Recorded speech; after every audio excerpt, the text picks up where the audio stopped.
इस बार हम संकल्प के साथ आए हैं कि अगर जनता द्वारा हम चुनाव हरा दिए गए तो जनता का अभिवादन करते हुए मैं काउंटिंग स्थल से बाहर आ जाऊंगा।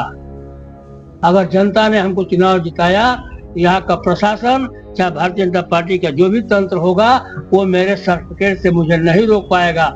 अगर ऐसा किया तो उसके प्रांगण से बाहर या तो साधन पांडे की लाश आएगी या यहाँ के जो है कलेक्टर की जो लाश आएगी, दो में एक ही होगा। इससे मैं शपथ ले चुका हूँ। INDIA गठबंधन के उम्मीदवार सनातन पांडे के खिलाफ बलिया कोतवाली में चौकी इंचार्ज माखन सिंह ने मुकदमा दर्ज कराया है। आपको बता दें, 27 अप्रैल को कोटवा बाजार से जन विश्वास यात्रा के दौरान मीडिया को दिए गए बयान सोशल मीडिया पर वायरल हो रहा है, जिसे लेकर कई सारे दफाओं में मुकदमा दर्ज किया गया है।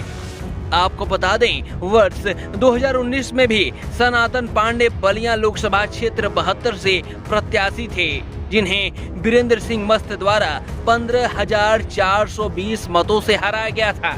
सरकार के कार्यों पर और प्रधानमंत्री पर टिप्पणी करना सनातन पांडे को भारी पड़ गया। पिछली बार हुए चुनाव में धांधली कर भाजपा प्रत्याशी को जिताने का आरोप लगाया, तो वहीं इस बार वैसी स्थिति आई तो मतगणना केंद्र से बाहर या तो मेरी लाश जाएगी या फिर बलिया के कलेक्टर की। सुनिए। सरकार पिछली बार भी आप चुनाव लड़ चुके थे, कब अनुभव इस बार आपको फिर प्रत्याशी बनाया गया? देखिए, हम लोग लोकतांत्रिक व्यवस्थाओं में विश्वास करते हैं। ऐसा नहीं है कि हम अपने हत्या के डर से हम प्रांगण से बाहर आ गए। जो हुआ आपने भी देखा, बलिया के लोगों ने भी देखा, हिंदुस्तान के लोगों ने भी देखा। हम तो आपके जीते हुए प्रत्याशी थे, लेकिन इस हिंदुस्तान में जो संस्थाएं होती थी, जैसे आयोग, चुनाव आयोग की बात कर रहे हैं, ये निष्पक्ष हुआ करते थे। लोगों के, अधिकारियों के मन में जब आचार संहिता लगता था तो सभी अधिकारी पूरा हिंदुस्तान के डर जाते थे कि अब हमारे ऊपर जो है हुकूमत का डंडा नहीं चलेगा, अब हमारे ऊपर आयोग का डंडा चलेगा। चुनाव जो है आयोग के देखरेख में, लेकिन भारतीय जनता पार्टी की सरकार थी, उसमें भी भारतीय जनता पार्टी सरकार के लोग, यहाँ का कलेक्टर दबाव में आ गया और उसने हमारे रिजल्ट को बदलवाने का काम किया।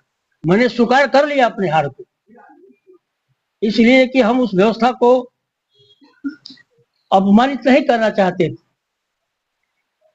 लोकतांत्रिक प्रणाली जो हमारी है उसमें हम आयोग को जो है चुनौती नहीं देना चाहते थे, इसलिए कि आयोग का जो है विश्वास जनता में कम हो जाएगा।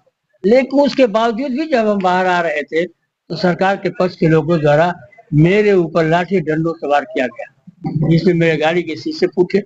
आप लोगों ने अपने आंख से देखने का काम। अब इस बार कह रहे उस बार ऐसा हुआ था, इस बार क्या होगा?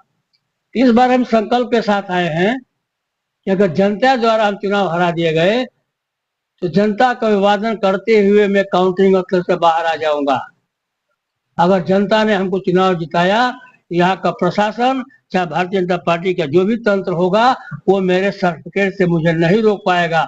अगर ऐसा किया तो उसके प्रांगण से बाहर या तो साधन पांडे की लाश आएगी या यहाँ के जो है कलेक्टर की जो लाश आएगी, दो में एक ही होगा। इससे मैं शपथ ले चुका हूँ। वीडियो के बाद सपा प्रत्याशी सनातन पांडे ने अपने बचाव में क्या कहा, सुनिए। क्या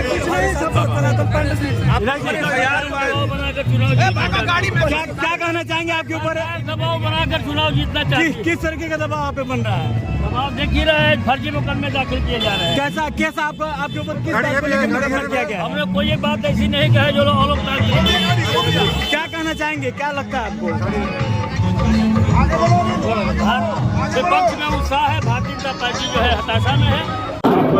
पता चला कि आप पे मुकदमा कर दिया गया है आपके किसी वक्तव्य पे, उसको लेके आप क्या कहना चाहेंगे?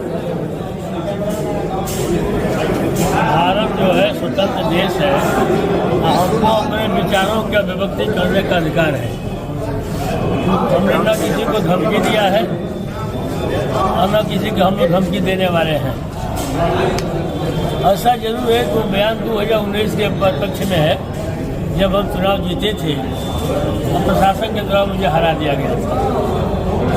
मुझे कायर कहते हैं कि जब आप अपने वोटों को नहीं गिनवा पाएंगे तो हमको वोट देने का क्या मतलब। तो हम अपने साथियों को मजबूती देने के लिए इस बात को मैंने कहने काम किया। अगर लोकतांत्रिक तरीके के देश में चुनाव हो रहा है, अगर जनता ने मुझे अपना मत देकर चुनाव जिताया तो उसकी रक्षा करूंगा। उसको लूटने का प्रयास किया गया, रिजल्ट बदलने का प्रयास किया गया, तो हम जनता की भी अपना मुंह नहीं दिखाऊंगा।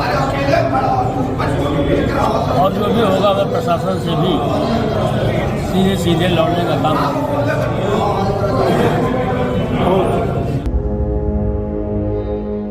यूपी 60 न्यूज के लिए बलिया से मनोज राय की रिपोर्ट।